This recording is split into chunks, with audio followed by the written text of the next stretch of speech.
Bienvenue à FEAR, le podcast Financially Equipped and Ready. Je suis votre host Emmanuel David et avec mon co-host CBE, Guy Chris derrière la caméra aujourd'hui. Donc aujourd'hui, nous avons l'honneur de recevoir deux invités, deux conseillers en sécurité financière, praticiens de Infinite Banking. Nous avons tout d'abord Monsieur Jean-Pascal Martin et Anthony Pascal qui aujourd'hui vont prendre le temps de discuter avec nous en lien avec le Infinite Banking pour décortiquer le tout. Donc, j'ai l'honneur et l'immense plaisir de recevoir Jean-Pascal Martin et Anthony Pascal. Comment vous allez aujourd'hui, messieurs? Merci, monsieur. Ça va très bien, merci. Hey, Toujours plaisir de te revoir. Heureux de vous revoir, messieurs. Oui. Donc, merci de nous accueillir aujourd'hui dans vos bureaux. C'est fantastique. On va avoir une conversation très intéressante aujourd'hui sur le concept qui s'appelle Infinite Banking. Donc, tout d'abord, messieurs, j'aimerais juste plonger un petit peu sur votre parcours à chacun. Donc, voir un petit peu votre bagage. Ça va inciter les gens à dire, bon, je dois faire confiance à ces messieurs ici. Donc, on va commencer avec Jean-Pascal. Explique-nous un peu ton parcours. Qu'est-ce qui t'a amené vraiment sur le fait de te plonger dans les finances? Tu veux la courte version ou la longue version? C'est à ta discrétion. C'est à ta discrétion. Je te laisse aller. Moi, je te dirais, pour moi, tout a commencé en 1997. 97. Donc, j'ai lu le fameux livre à Paris, je ne peux pas, de Robert Kiyosaki, hein, vu que j'ai Yes. dad. Yes. Ça a fait un changement dans ma tête. À ce moment-là, je suis en train de terminer mon baccalauréat en biochimie, exploitation nutrition. Mhm. Et puis, par la suite, quand j'ai lu le livre, ça a comme changé ma perspective. Parce qu'une chose qui est expliquée dans le livre, finalement, c'est qu'il dit, c'est important éventuellement que si tu veux avoir ta propre entreprise, que tu apprends à bien communiquer. Puisque si tu veux pas faire d'entreprise, il faut apprendre à savoir vendre. Et moi, je suis un gars très gêné de nature. Mhm. Même si ça paraît fort, je suis un gars très gêné de nature. Donc, ça fait en sorte que j'ai commencé à travailler dans le centre de marketing et tout pour apprendre l'art de la vente. Et dans le processus, finalement, j'ai rencontré mon premier mentor, qui était un offre d'affaires juif, qui lui, qu'est-ce qu'il faisait principalement, c'est qu'il achetait une compagnie, 3 à 5 ans, il la vendait. Ça. Et j'ai capté au moment qu'il était en train de vendre pour une compagnie, puis il était préparé à transitionner sur un nouveau. Puis en 1997, c'était le temps justement où il y avait une grande déréglementation des services en interurbain. Ah, ok. Donc c'était un marché D'accord, ouais. hautement freelance en ce moment-là, Oui, très oui, très oui. intéressant à investir. Fait qu'on a commencé finalement à investir avec lui et tout. Ça pour dire finalement, c'est que ça a été la base un peu de comprendre comment on parle une compagnie pendant l'avant. Par la suite, j'ai choisi une deuxième compagnie où est-ce que éventuellement, l'objectif c'est d'amener la compagnie publique. Voilà. Puis grâce à ça, finalement, ça a comme commencé mon parcours de entrepreneur, comment partir d'une compagnie, la vendre par la suite. Hein? Parce qu'en bonnet, un entrepreneur a deux objectifs. Soit tu bâtis une compagnie pour la vendre dans le futur, ou finalement, tu achètes ta propre compagnie. Qui veut dire qu'idéalement, tu veux que ta compagnie devienne un revenu passif, hein, pour être en mesure nécessairement de bien vivre éventuellement. Et tout ça pour dire finalement, c'est qu'après ça, en 2010, j'ai acheté une compagnie, j'ai fait un partenariat avec le propriétaire de Montreal VIP. On a bâti cette compagnie pendant plus de 15 ans. On l'a vendu deux fois. Montreal VIP, pour Yeah. ceux qui se rappellent, Ouais, c'est exactement. des gros joueurs. Des gros joueurs, mais oui. Donc, c'est juste considéré de luxe à Montréal. On l'a vendu la première fois à un investment banker en 2013. On l'a revendu par la suite en 2018. Donc, ça a été vraiment, ça c'est très intéressant. Mais dans le processus, je savais toujours qu'éventuellement, j'allais sortir du domaine seulement de la planification d'événements pour éventuellement aller en planification financière. Donc, en 2010, j'ai commencé à chercher mon certificat, sachant éventuellement commencer à mieux comprendre un peu les rouages de l'industrie. Et puis, ça m'a amené finalement en 2017, on peut en parler avec Anthony par la suite, là. Mais à un moment donné, c'est comme, il y a comme un déclic qui s'est fait. Puis ça, en voulu, on se rend compte que finalement, c'est qu'on fait qu'est-ce que tout le monde essaie de faire, mais sans vraiment créer un avantage réel aux consommateurs. Ouais, puis quand tu commences à gérer finalement les entreprises et puis les gens bien nantis, tu te rends compte que la façon qu'ils gèrent leur argent est tout à fait différente que la façon que l'industrie veut qu'on gère l'argent des autres. Donc, deux mentalités différentes. Deux mentalités différentes, ça fait clair. Puis pour moi, vraiment, le breaking point, ça a été celui-là. Ah, What would the Rockefeller do? voilà, Okay? voilà. Ça a vraiment été nécessairement le livre de Gary Guttinson qui a fait le déclic automatiquement, qui m'a dit, Il y a une autre façon there de is a better way. Yeah, there's a better way. Exactement. For sure. Puis on s'est joints finalement ensemble en 2022, finalement, pour être capable justement de mettre en branche finalement le concept bancaire infini. Donc moi et Anthony, à ce moment-là, on a cherché notre certification auprès de l'Institut Nelson Nash. Au moment qu'on a commencé, on était vraiment 2 des 5 au Québec. Là, maintenant, on est 2 des 10. Mais vraiment, l'apprentissage qu'on a eu à travers la formation, c'est vraiment excellent. Excellent. Merveilleux. Ouais. Mais ça, on va laisser la parole à mon cher Anthony. Monsieur Anthony, vous prenez place sur le plateau. Donc, également, même question, ton parcours à travers le monde financier, laisse-toi aller. Oui, mais écoute, je pensais jamais d'être dans le monde financier. J'ai commencé en fait dans l'aviation. J'étais là dans l'aviation pendant 22 ans. De là, j'ai fait beaucoup de choses à l'intérieur de l'aviation. J'étais le président de l'association des agents de bord pendant 5 ans à la compagnie WestJet. Alors, j'ai beaucoup appris là-dedans, mais j'ai vu qu'il manquait quelque chose parce qu'on arrive à un certain plateau, un niveau plafond, puis on peut pas aller au-delà. Alors, j'étais à une présentation sur les finances et c'est là qui m'a changé un peu les choses. Et j'ai vu en fait un peu ce concept-là, puis j'ai dit, OK, mais je suis intéressé, je suis intéressé à savoir. Puis en plus, quand je me suis assis, j'ai dit, mais pourquoi est-ce que les gens n'ont pas cette éducation-là? Et c'est ça qui m'a intéressé. J'ai dit, moi, j'aimerais éduquer le monde sur les finances parce que, écoute, tu rentres dans une banque, est-ce qu'ils vont t'éduquer sur les finances? Ils vont t'ouvrir juste des comptes, puis tu sais pas ils font quoi? Alors, c'est pour ça que moi, j'ai rentré là-dedans, parce que j'ai pensé que, écoute, c'est le temps. En 2015, j'ai fait ma certification et j'ai rencontré Jean-Pascal en 2016 à une conférence. Puis depuis ce temps-là, on était ensemble, puis on jasait des concepts, puis on voyait que, tu sais, qu'est-ce que l'industrie nous apprenait?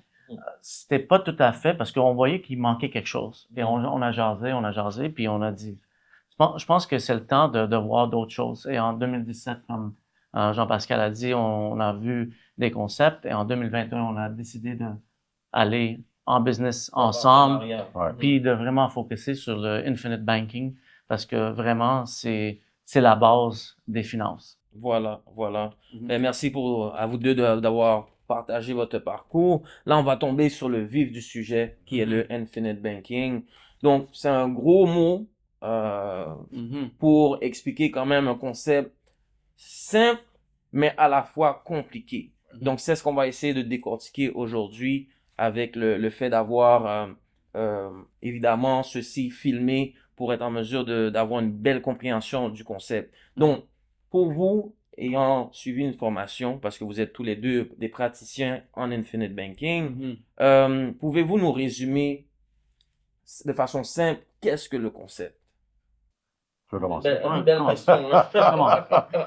Je te dirais pour moi, Infinite Banking, que c'est au concept bancaire en finance français, bien sûr, c'est la capacité finalement à utiliser un outil qui nous permet finalement de s'autofinancer.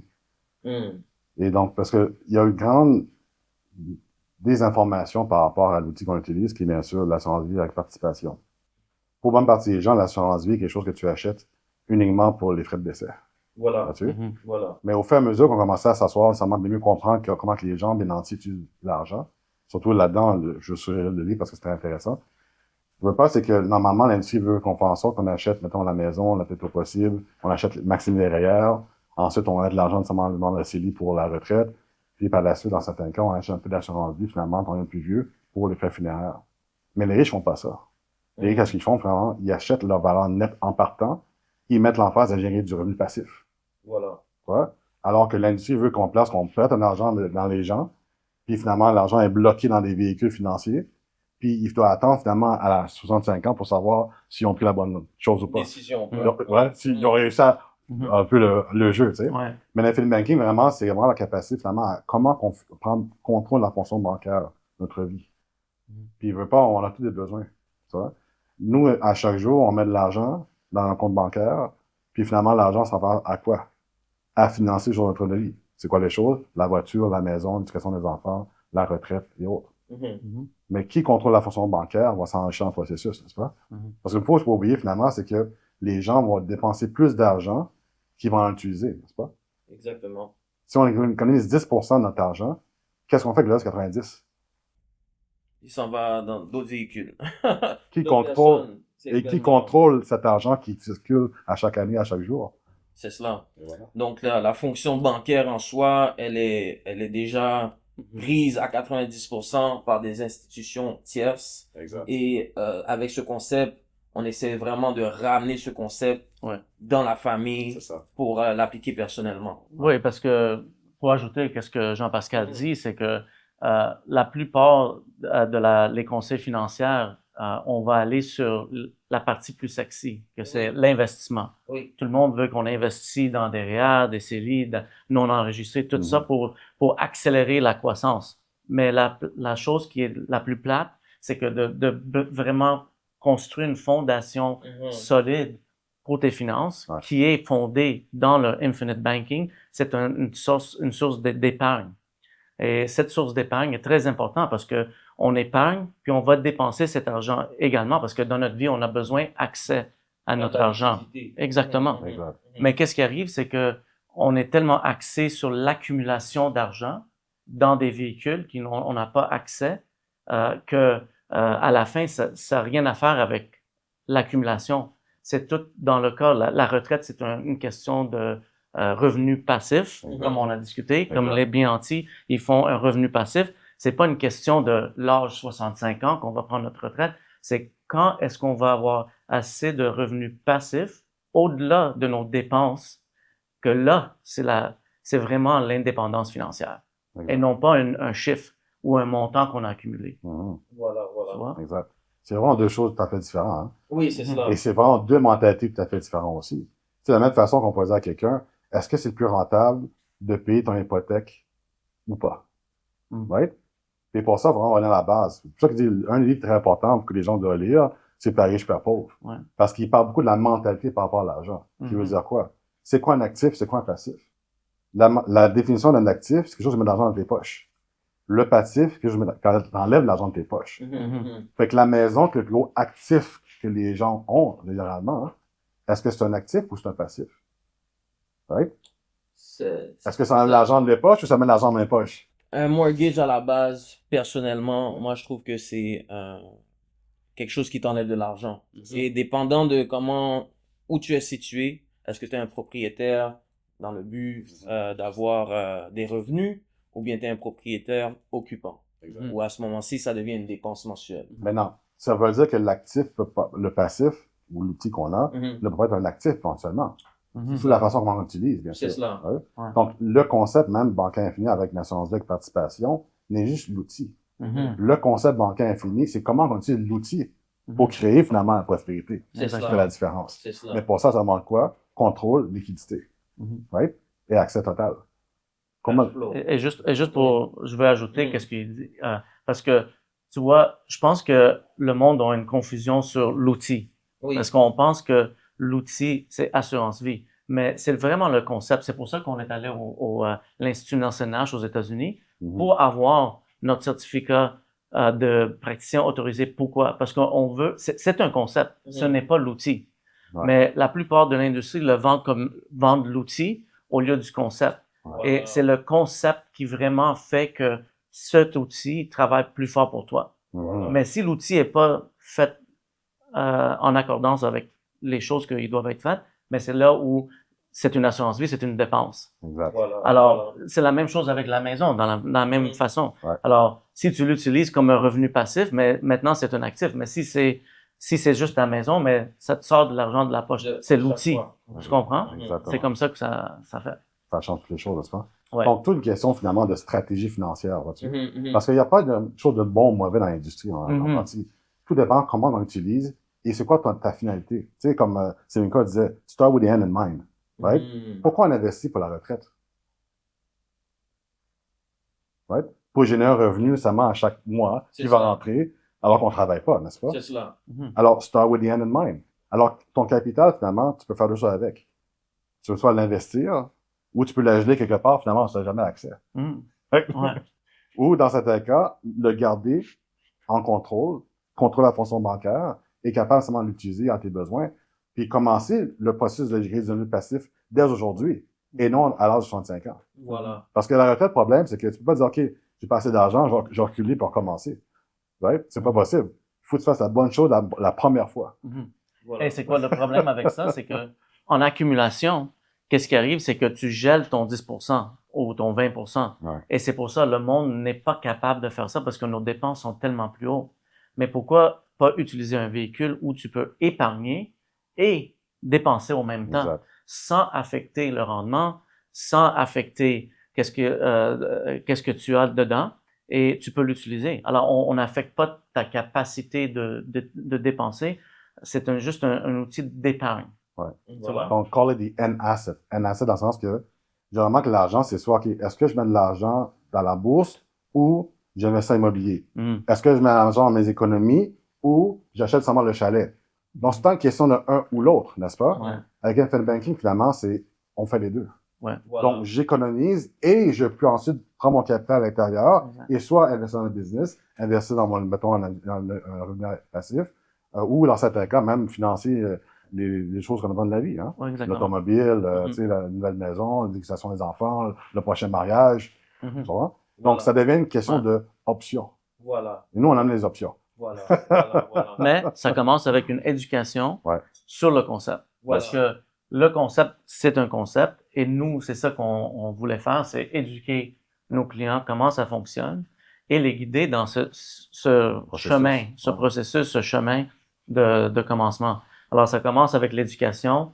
On regarde le cash flow parce que c'est important de savoir où ton argent s'en va. Exact. Ouais. Et ensuite, Everything's cash flow. Voilà. everything. Yeah. So, Ouais. c'est ça. Merveilleux. Écoutez, on va plonger directement sur le concept en soi, une illustration pour vraiment imager, en d'autres mots, comment ça fonctionne, en d'autres mots. Mais il faut que je donne le disclaimer avant. Donc, les conseils financiers divulgués dans ce podcast sont fournis à titre informatif uniquement et ne constituent en aucun cas des conseils professionnels, légaux, financiers ou fiscaux. Nous vous invitons à consulter un professionnel qualifié avant de prendre des décisions financières, d'investissement ou fiscales basées sur les informations fournies dans ce podcast. Donc, ChatGPT nous a aidés, voilà. Normal. Encore là, comment utiliser l'outil est important. Voilà. Ouais. Donc là, j'aimerais ça qu'on plonge sur une illustration du concept. Ouais. Comment on démarre avec le concept pour être en mesure de, comme vous l'avez dit, storer du capital qui prend de la croissance et qui éventuellement peut être utilisé à des fins multiples, mais sans nécessairement perdre le fil du fait que c'est un outil qui peut être utilisé à chaque facette de la vie. Donc, je vous laisse élaborer là-dessus. Je vais commencer. Qu'est-ce que je Oui. veux? Mais comme Oui. je viens de dire, Oui. ça commence avec l'éducation. Oui. Et ensuite, on doit s'asseoir, comme tu as dit dans ton disclaimer, on doit s'asseoir, Voilà. savoir c'est quoi ta situation financière. Voilà. OK? On sait que tout le monde est au max de leurs dépenses. Alors, c'est bien comprendre c'est quoi le cash flow que vous avez maintenant, où est-ce que ton argent s'en va et où est-ce qu'on peut, on va dire, rediriger, faire plus efficace votre cash flow et ensuite faire une bonne fondation financière. OK? C'est comme ça qu'on puisse, parce que l'outil doit être établi en voyant c'est quoi que tu as maintenant. Parce qu'on va pas faire, c'est comme construire une maison, right? Tu fais une fondation, c'est fait dans la fondation est à rapport de la grosseur de la maison, par rapport à la grosseur de la maison. Si on fait une maison ou si on fait un gratte-ciel, mais ça va changer la fondation. Voilà. C'est la même chose avec ces illustrations ou comment commencer à bâtir l'outil pour que ça soit adapté pour le client. Alors, il n'y a pas une façon de le faire parce que chaque personne va être différente. Voilà. OK? Alors, on peut pas regarder, peut-être tu vas voir sur TikTok des choses que tu vas voir, mais c'est à la fin, c'est personnalisé à la personne. Okay. Ouais, exactement.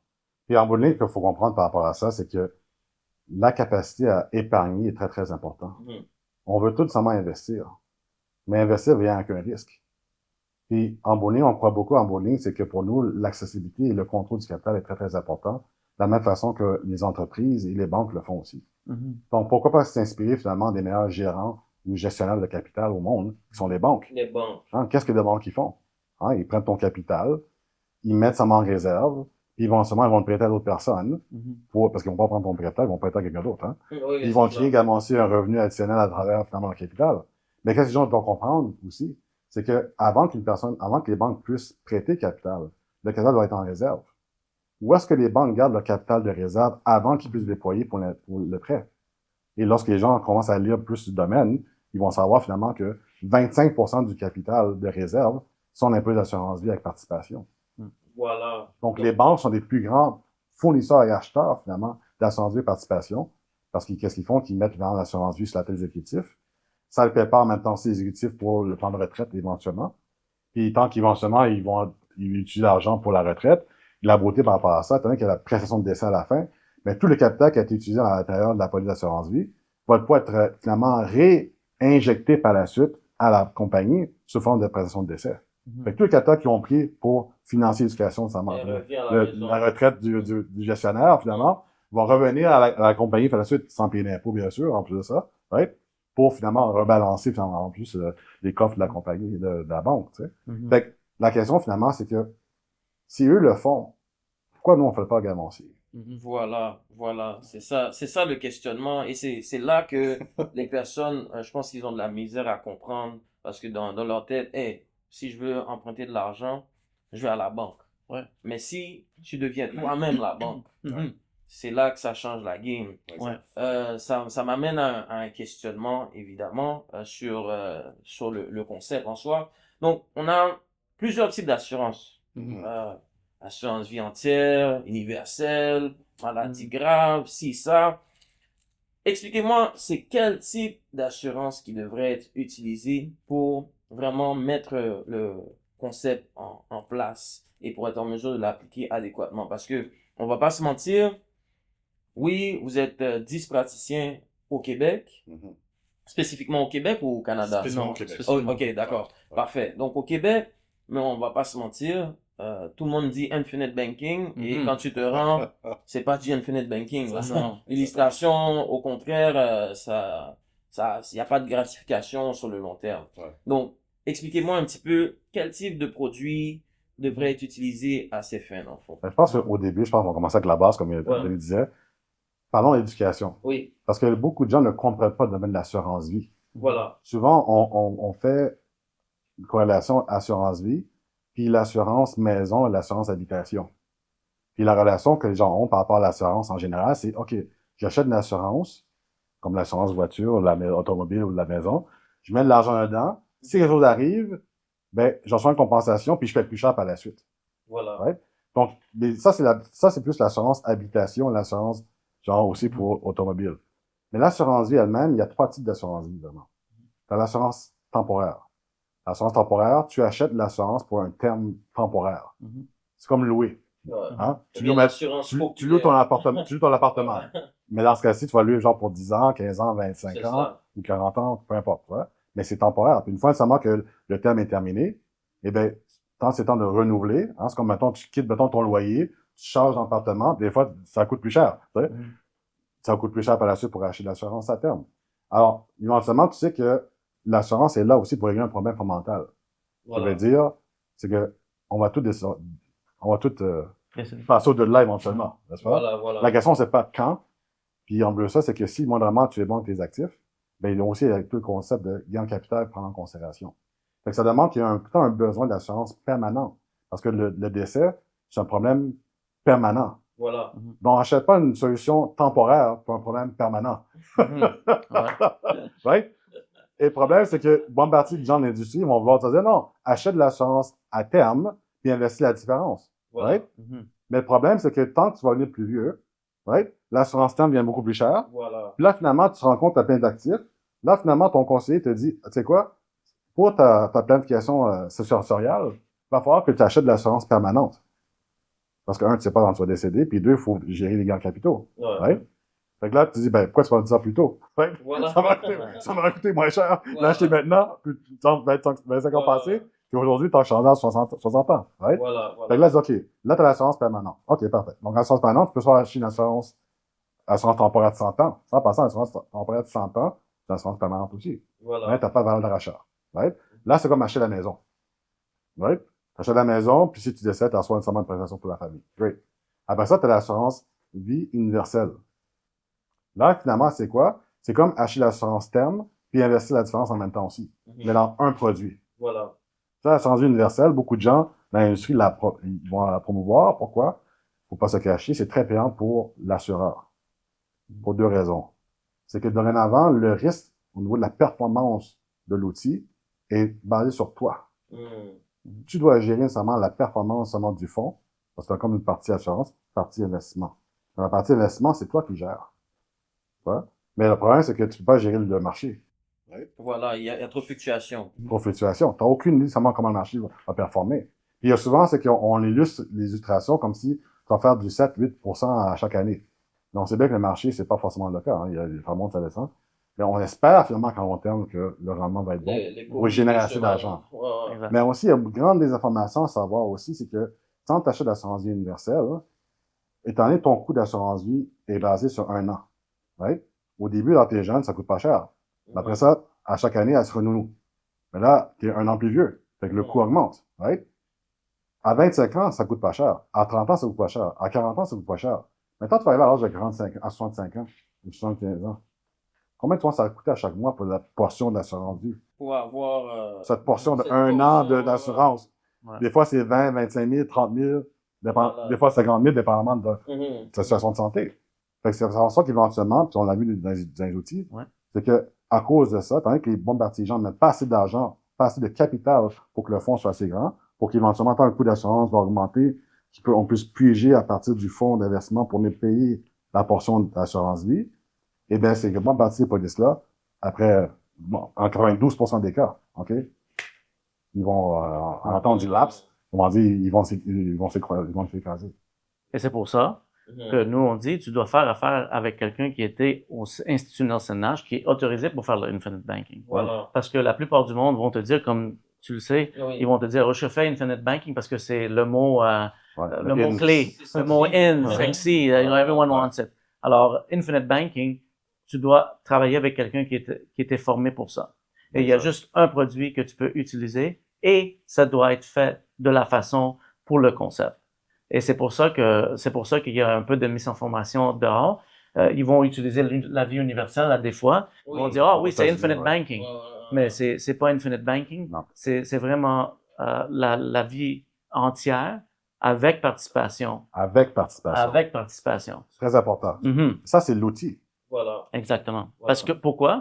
Parce que les compagnies ou les polices d'assurance vie avec participation, tu deviens participante du fonds qui participe pour ce type de contrat-là. Mhm. Alors, tu deviens comme propriétaire Ouais. de ce contrat-là. C'est ça. Donc, tu es un peu comme actionnaire du fonds. C'est ça. Exact. Donc, tu touches des dividendes à chaque année. Je veux dire que le rendement du fonds Mhm. est géré par la compagnie d'assurance vie et non toi. Mhm. Et la beauté par rapport à ça, les compagnies qu'on fait affaire existent depuis plus de 100 ans. Mhm. La plus jeune, 1920. La plus vieille, 1848. Guess what? Eux, ils ont survécu Première Guerre mondiale, Deuxième Guerre mondiale, 33 récessions, le COVID le sort, et à chaque année, ils ont toujours payé une dividende. Mhm. Mhm. Donc, pourquoi pas gérer mon argent Ouais. à une compagnie qui est experte dans le domaine? Parce que eux, ils sont pas sur le marché. Fait que il n'y a pas de risque qu'ils vont s'écrouler. En passant, les compagnies d'assurance vie, là, pour les gens qui font des recherches, surtout les mutuelles, généralement, c'est qu'ils ont vraiment une grande, ils sont très liquides en passant. Ils ont excessivement de cash. En passant, on fait partie de Berkshire Hathaway. La raison pourquoi que Warren Buffett. En Ouais. La raison pourquoi Warren Buffett est vu comme un des meilleurs investisseurs au monde, Mhm. c'est qu'il faut regarder comment il gère vraiment son argent. Lui, il a compris très tôt. Tant qu'il achète la première compagnie d'assurance en 1967. Oh là là. Il a regardé Gros ça, il joueur dès le il a- départ. Là, il a regardé le domaine des industries, il a dit, wow, ces compagnies-là, là, ils génèrent beaucoup d'argent à chaque mois. Pourquoi? Parce que tu payes ta police, tu payes, mettons, ta police à assurance auto, à assurance maison à chaque mois. Mhm. Mais la question, c'est qu'est-ce que l'assureur fait avec l'argent? Parce que eux, avec l'argent qu'ils reçoivent, ils doivent finalement l'investir de façon conservatrice pour qu'éventuellement, en tant que réclamation, qu'ils puissent payer, n'est-ce pas? Donc, l'assureur, il sait, il doit se préparer en conséquence. Ça va être la science de l'actuariat, qui vont devoir, OK, combien d'argent on met en réserve selon les prédictions de décès ou les prédictions, par exemple, d'accidents, pour que si quelque chose arrive, que je puisse payer, mettons, tous les prestations de décès sur ce qu'on a finalement dans nos dossiers. Mhm. Donc, ils sont hautement capitalisés, même pour chaque dollar qu'ils doivent mettre en réserve, Mhm. ils ont $1,67 en liquidité. Donc, Oh, excessivement wow. liquide. Hi. Même les banques Ouais. sont au point aussi liquides que ça. Puis la preuve, en 2008, on a vu 2008, tant que l'écroulement se garde, L'écroulement, ouais, c'est Hein? ça. Ouais. il y a eu plus de 358 banques qui ont failli aux États-Unis. Combien d'assurances vie mutuelles ont fait faillite en 2008? Je dirais 0. Zéro, Ouais. mon cher. Ouais. Donc, la question, c'est que ton capital doit aller quelque part. Où est-ce que tu gagnes ton capital de réserve? Mhm. Dans une banque? Ouais. Ou? Ouais, ou dans une compagnie d'assurance. Pourquoi? Parce que eux, ils font pas le court terme. Ils cherchent pas de planifier pour l'année prochaine ou pour dans 2 ans. C'est dans 100 ans parce qu'ils doivent planifier pour les décès. Les décès sont long terme. Alors, ils font des planifications à long terme. C'est exactement pourquoi nous, on a fait le partenariat avec Berkshire Hathaway, Home Services Québec. Pourquoi? Parce que Warren Buffett, dans la même façon, c'est quoi leur slogan, Berkshire Hathaway? The Forever Company. Ouais. Pourquoi? Parce qu'ils font la planification à long terme et non pas à court terme. Alors, nous, on a la même mentalité. On s'est partenariat avec eux parce que c'est la même mentalité qu'on veut faire avec nos clients. Ouais. C'est quelque chose de long terme. Exact. On ne veut pas penser d'ici demain, d'ici 10 ans. On veut penser, pourquoi pas 2 générations, 3 générations. Exact. Fait que de la même façon que Warren Buffett dit I'm the forever company, pour venir un peu l'exemple de la compagnie d'assurance vie, c'est que Warren Buffett a compris que les compagnies d'assurance vie ont beaucoup de liquidité. Ah, j'ai une idée. Pourquoi pas emprunter ce qu'il appelle le float? Payer 3% pour accès à la liquidité. Fait que cet argent-là, qu'est-ce qu'il fait? Il achète des compagnies qui sont nettement très rentables, qui ont une valeur boursière au moment qu'il essaie de l'acheter, d'évaluer par rapport à la valeur d'argent, de valeur qu'ils ont vraiment. Parce que en bout de ligne, Ils achètent des choses de valeur. Ouais. faut pas se tromper, hein. C'est comme par exemple, combien un Coca-Cola, OK? Tu sais que même si le marché décide d'évaluer son action de 50%, qu'à chaque jour, il y a quand même 220 000 personnes seulement ont consommé du Coca-Cola à chaque jour. À chaque jour. Donc, en termes de valeur, est-ce que vraiment, en termes d'argent, que même si la bourse dit que ça vaut 50% de la valeur, que en termes de revenus, ça diminue? Non. Fait qu'est-ce qu'il fait? Il achète des compagnies qui ont une valeur ajoutée à long terme. Ouais. Tu sais qu'ils ont un avantage compétitif dans le marché. Comme exemple, Gillette. Combien d'hommes besoin de se raser à chaque jour? On vient juste de discuter ça. Ouais, on vient juste de discuter ça. On parle de ça, On ouais. parlait de ça ce matin. Ouais. Tu vois? Comment tu fais plus d'argent? Exact. Et tout le monde a besoin de se raser. Fait qu'il a compris, il dit, OK, parfait. Fait que si je suis capable d'acheter une compagnie seulement en valeur du marché, qui, à long terme, on peut ça avoir juste augmenter de valeur parce qu'il y a plus de gens qui vont l'utiliser éventuellement, donc un avantage compétitif dans le marché, ben pourquoi pas investir du capital dedans, prendre le contrôle de la compagnie, puis à travers ça, finalement, gérer seulement un rendement pour mes investisseurs, grâce au rendement aussi que la compagnie que j'achète va me générer. Voilà. Puis il a commencé avec une flotte quasiment de 16 millions de dollars. Aujourd'hui, puis ça, il faut vérifier les chiffres, mais selon mon estimation, 100 millions de dollars par mois que Warren Buffett reçoit à travers les compagnies d'assurance vie. Là. Il est rendu à 4 compagnies d'assurance vie.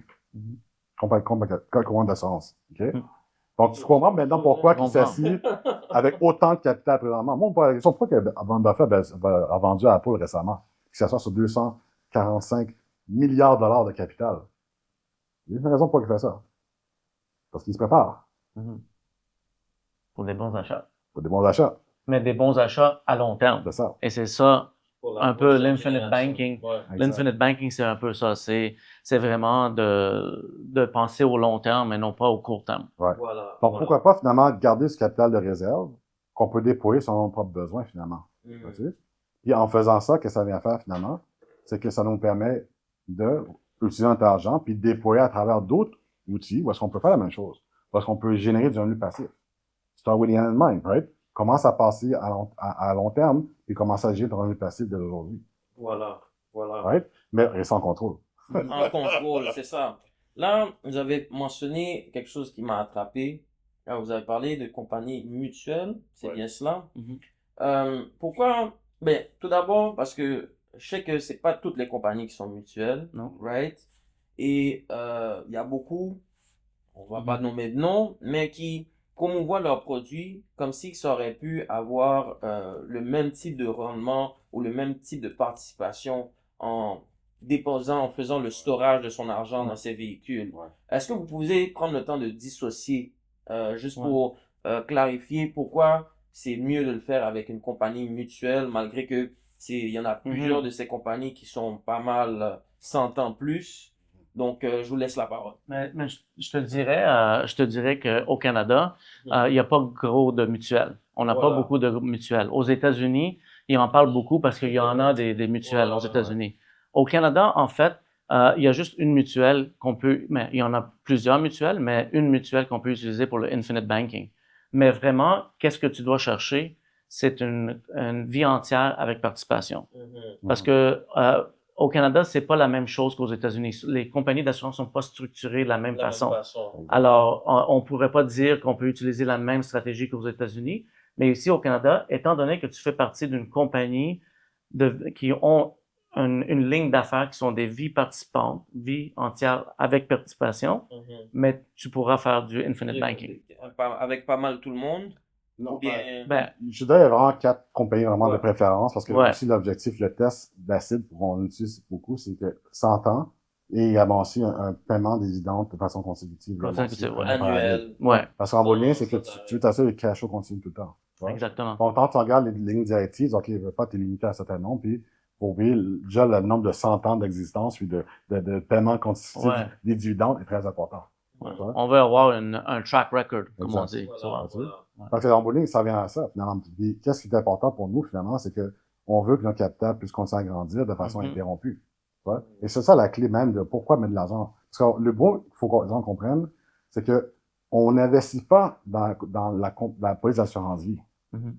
On fait simplement seulement garder un capital de réserve à l'intérieur de la compagnie d'assurance vie, de la police d'assurance vie plutôt, qui vont générer un revenu constant, beaucoup plus élevé qu'un compte d'épargne typique.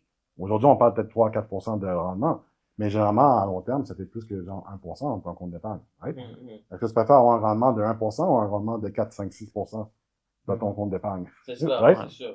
Et là, une fois ton argent dans le compte d'épargne, la beauté par rapport à ça, c'est qu'on a la capacité finalement d'emprunter contre la valeur également aussi. On n'utilise jamais notre argent finalement là-dedans. Ça va faire comme les banques. Les banques, ils n'utilisent pas leur capital. Ils prêtent pas leur capital. Ils prêtent le capital de quelqu'un d'autre. Ils vont faire une marge de profit qu'on appelle l'arbitrage à ce niveau-là. Ouais, other people's money. Exact. Ouais, Exactement. in other words. Donc, Ouais. donc, le côté, seulement pour revenir à la question aussi par rapport à mutuelle versus les stock companies, au Canada, on n'a pas aussi grande distinction.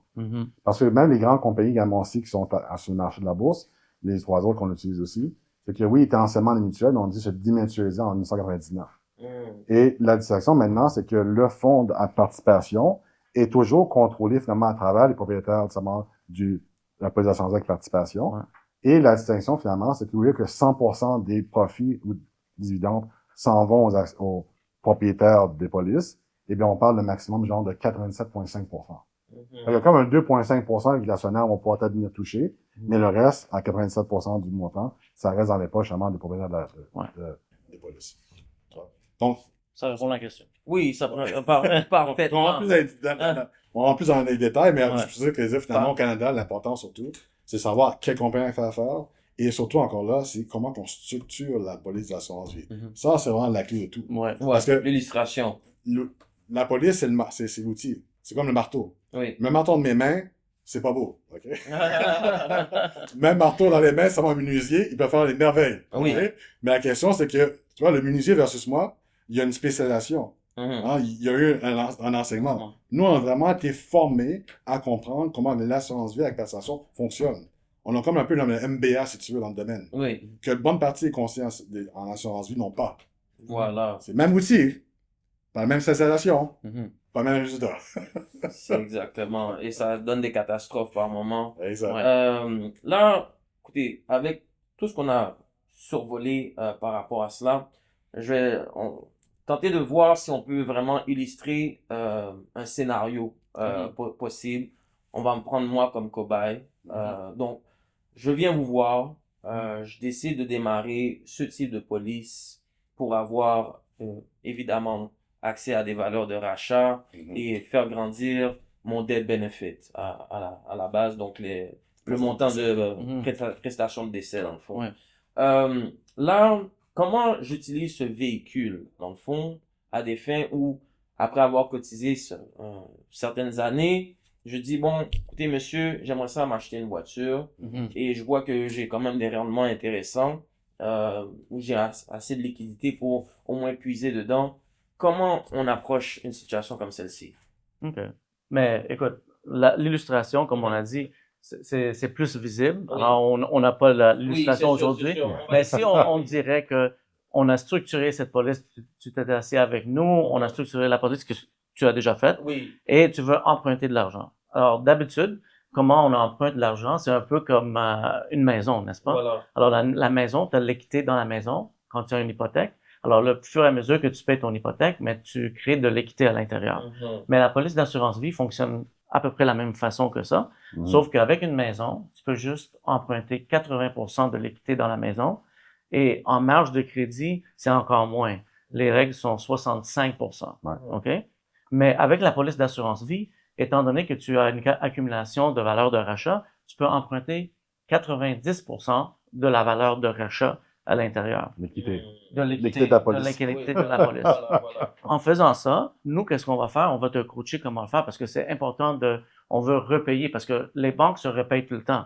Ouais. Tu comprends? C'est important. Quand toi, tu fais un prêt de la banque, tu dis pas à la banque, oh, je te repaye pas le prêt, n'est-ce pas? Voilà. Tu veux le repayer. Oui. Ouais. Alors, c'est la même chose pour toi. Si toi, tu es le banquier, tu veux être sûr que tu te repayes. Alors, on fait un prêt, disons, c'est pour une voiture. Disons que tu veux faire une voiture.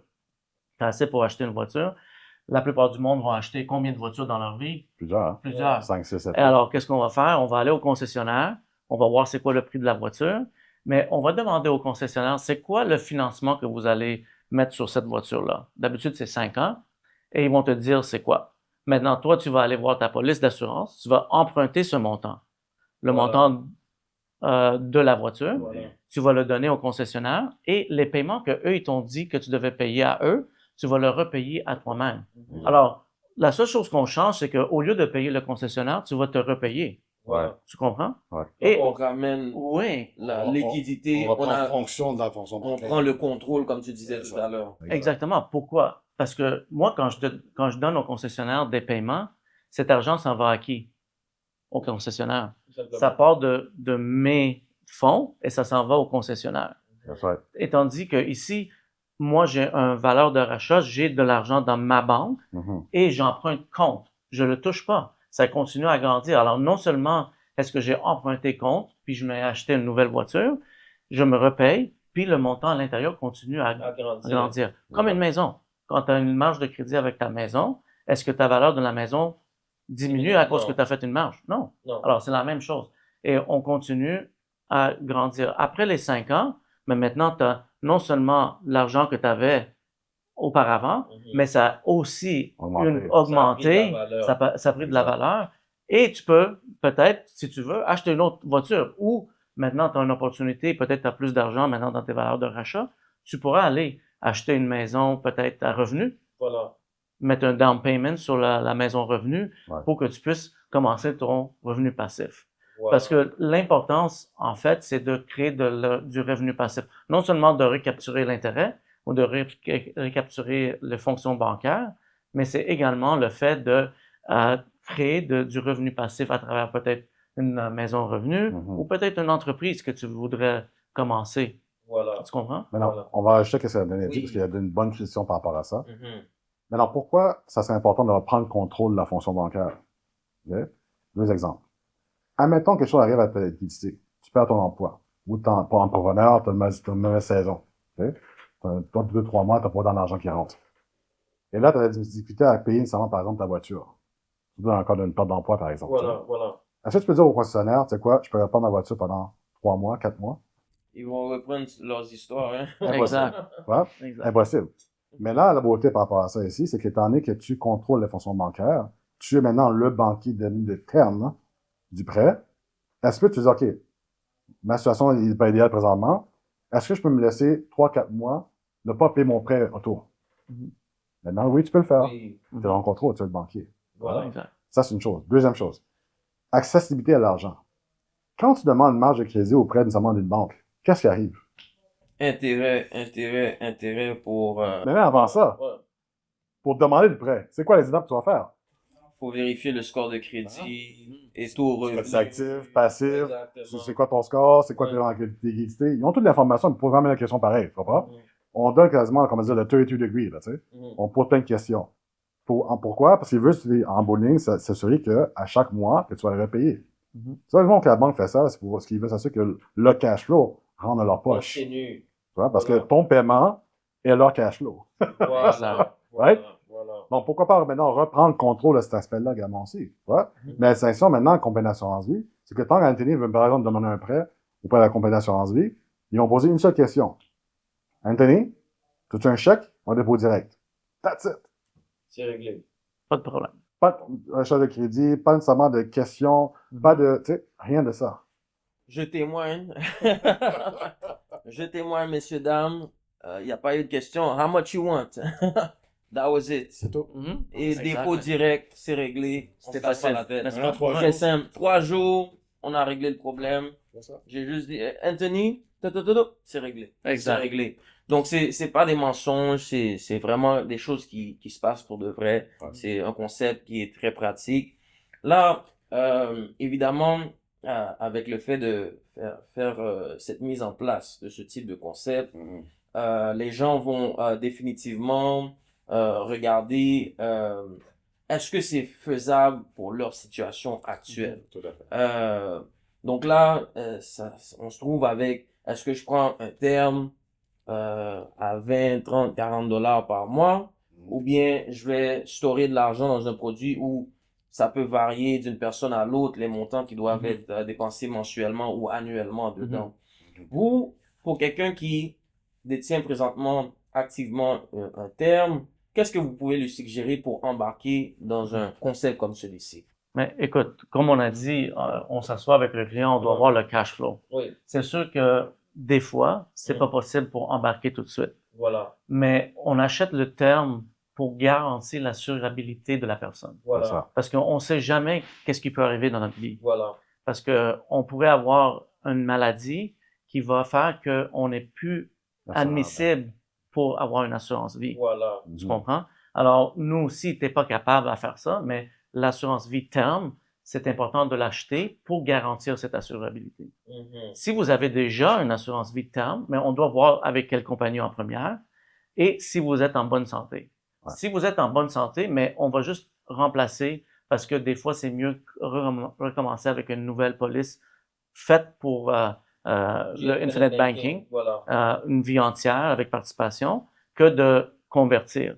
Mais si ta santé est pas là, mais maintenant on va convertir, parce qu'une fois que tu achètes cette assurance vie terme, on peut la convertir. C'est ça la beauté d'avoir du terme. Mais c'est toujours bien de voir c'est quoi ton cash flow, c'est quoi ta situation, puis on peut te conseiller de quoi faire en premier. Voilà. Si c'est commencer avec acheter du terme pour garantir ton assurabilité, ou on commence tout de suite à mettre en place Avec une conversion. une conversion. C'est Ouais. ça. Par définition, c'est quoi la conversion?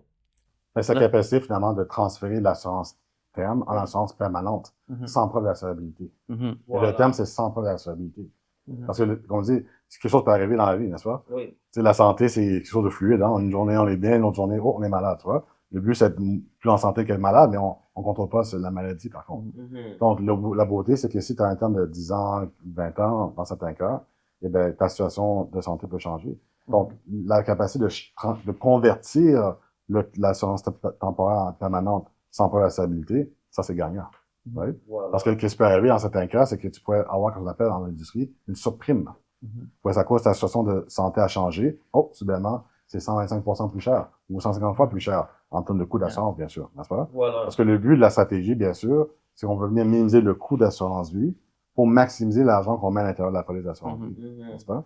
Et pour ça, ben, ça demande aussi quand même évidemment que la personne soit en santé, En santé. Ouais. et que les termes également aussi de l'assurance vie soient favorables à la personne aussi. Voilà.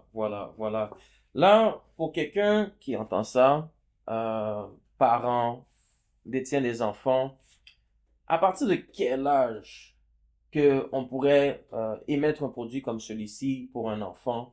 C'est sûr qu'il y a de l'information mixte à l'extérieur, mais venant de praticiens, C'est une bonne question, Oui. parce que tout le monde nous demande quand est-ce que je peux le mettre pour mon enfant exactement. Mais- Exactement. après 15 jours. 15 jours. 15 jours de vie. 15 jours 15 de jours. vie.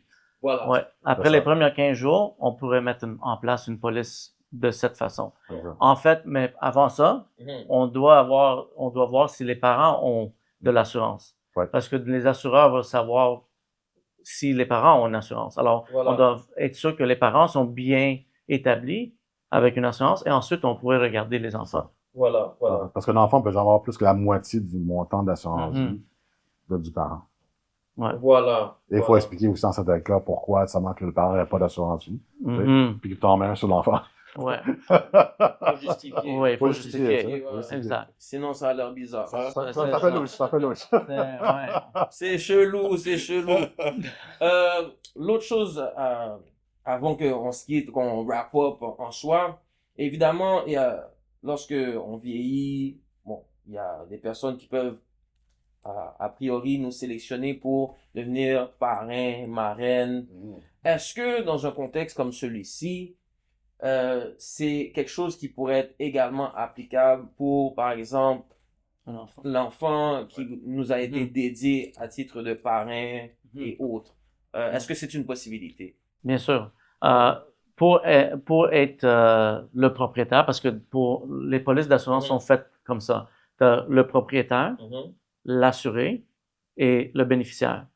Le propriétaire peut toujours être changé, mais l'assuré peut jamais être changé. C'est toujours la même personne qu'on assure Ouais. et le bénéficiaire peut être changé. OK? Maintenant, si tu as un lien avec cette personne, mais tu peux être propriétaire. Mais tu Ouais. dois avoir un lien comme D'assurance. tante, parrain, marin, des choses comme ça. Tu pourrais être grand-père, grand-mère. Mhm. Tu peux être le propriétaire d'une police pour un enfant. Voilà. Mais s'il n'y a pas de lien d'assurabilité ou d'assurance, Mhm. mais c'est possible que la compagnie va demander des questions. Pourquoi est-ce que tu veux mettre de l'assurance sur la tête de quelqu'un? Tu Voilà. peux pas assurer un inconnu, autrement dit. Oui, un inconnu, exact. Mais si, par exemple, tu es propriétaire d'entreprise, puis tu Oui. fais affaire maintenant avec un partenaire, tu sais, que tu connais pas, tu as de joint venture, tu peux mettre l'assurance vie sur lui, par contre. Tu sais. Mhm. Ça, c'est possible. Mais tu sais, dans le cas d'un enfant, par contre, idéalement, on regarde ça en famille, tu sais. Voilà, Keep it with the family, comme on dit. Et juste pour ajouter sur ce que JC dit, parce que on a parlé d'entreprise, et ça fonctionne aussi dans des entreprises. Pas seulement pour des personnes ou des individuels ou pour des familles, Ouais. mais avec des entreprises aussi. C'est encore plus rentable parce qu'il y a Dans des... l'incorporation. Oui, dans Ouais. une incorporation, parce qu'il y a des avantages fiscaux qu'on peut utiliser. Et et les compagnies ont besoin de mettre de côté leur bénéfice non reparti. Et pourquoi ne pas commencer une police comme ça pour mettre tes biens là-dedans? Ouais. Alors, ça prend un peu d'explication, mais je sais qu'on n'a pas assez de temps, mais c'est faisable pour des entreprises également. Avec les entreprises. Mais surtout le fait que chaque compagnie a toujours besoin de liquidité. Mhm. Voilà. Puis beaucoup, dans le cas, c'est beaucoup d'entrepreneurs, tant qu'ils ont un peu d'argent de côté, si on veut, tu sais, ils vont mettre dans le compte bancaire pour pas, finalement, tout sachant que, les gens ont besoin en futur. Mhm.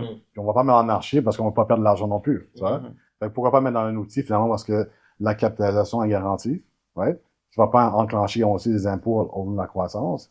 Et en plus de ça, avoir accès aux besoins, tu sais. Mhm. Comme ça, il y a d'autres bénéfices avec Ouais. on appelle le CDC, le capital dividende. Mhm. Ça, c'est une autre conversation de Ouais. podcast. là. Ouais. Mais il y a Ouais. beaucoup d'études intéressantes. Mais Ouais. c'est la raison pourquoi que les riches l'ont tout le temps utilisé. Oui. Depuis des générations. Ça, en passant, le temps le SNH a parlé seulement du concept bancaire fini dans les Je peux 2000. présenter à la caméra. Dans la caméra, si on veut. Ça, en passant, je suis à tout le monde de lire le livre. Très, Mhm. très important. Même avant de faire affaire avec nous, vous devez avoir lu le livre. Pourquoi? SNH a passé 40 ans à expliquer le concept à la population.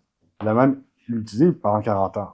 Tant que SNH est décédé en 2019, il y avait 46 polices d'assurance vie Enregistré. enregistrées. Ouais. 19 ont payé une pression de décès, puis plus de 26 ont été laissés à la famille. Mhm. Tu vois? Donc, ça fait en sorte aussi que tu vas apprendre un maître dans l'utilisation. Maintenant, le concept est actuellement popularisé pour la classe moyenne. Mais le concept lui-même est utilisé par la riche depuis plus de 200 ans. Mhm. Tu vois? Donc, c'est pas nouveau. Mais par contre, ça a été vulgarisé par la classe moyenne depuis que National l'a créé. Tu vois? Voilà. Donc, ouais, reconnu. Voilà. Écoutez, en lien avec tout ça, évidemment, avec le concept et tout, on voit pas mal de choses. C'est super intéressant comme concept et tout. Comment les gens font pour vous rejoindre? Parce que évidemment, c'est de l'information qui n'est pas populaire, surtout au Québec. On est sur un territoire où ce n'est pas très exploré. Et la plupart des personnes ont des assurances, mais c'est des termes qui éventuellement ils se retrouvent en situation GoFundMe. Où on le voit souvent sur les réseaux sociaux. J'ai pas suffisamment de sous pour ci, cela. On va dans des enterrements où c'est comme, oh là là, c'était dur. Malgré plusieurs enfants dans la famille, ils se retrouvent à cotiser des sous ensemble pour assurer que le parent soit enterré ou quoi que ce soit. Donc là, comment ils font pour rentrer en contact avec des spécialistes, des praticiens comme vous. Parfait. Mais écoute, ils peuvent nous rejoindre à travers notre site web, votrerichesse.ca. Ouais. Votrerichesse.ca. Exact. Et ils peuvent nous rejoindre là. On a un formulaire qu'ils peuvent remplir, puis on peut être en contact avec eux. Également, écoute... Au controlyourwealth.ca aussi. Oui, en anglais. Controlyourwealth.ca. De toute façon, on va les ajouter via le montage, comment vous rejoindre face à cela. Écoutez, messieurs, ça m'a fait extrêmement plaisir d'avoir cet échange avec vous aujourd'hui. Beaucoup d'informations enrichissantes pour le futur. Évidemment, je suis un témoin de qu'est-ce que ça peut produire en lien avec la croissance. Je viens d'avoir un retour également pour ma fille où je vois déjà la croissance, le fait que ça va assez vite. Ça grandit à chaque jour. Pour les enfants, c'est encore plus malade. Donc c'est quelque chose que j'encourage fortement parce que veut pas, on doit planifier la retraite et on doit planifier pour la prochaine génération. Exact. Et si possible à 2 générations comme ça. Il nous accroche sur le mur, il nous a sauvés tout simplement. Donc merci messieurs d'avoir pris le temps aujourd'hui, ça nous a fait extrêmement plaisir de vous avoir ici aujourd'hui à vos bureaux spécifiquement et on se dit à la prochaine. La famille, salutations normales. Big shout out à Catalia, ma fille m'a demandé de lui donner un shout out dans le podcast. So, daughter, I love you, I'll see you soon.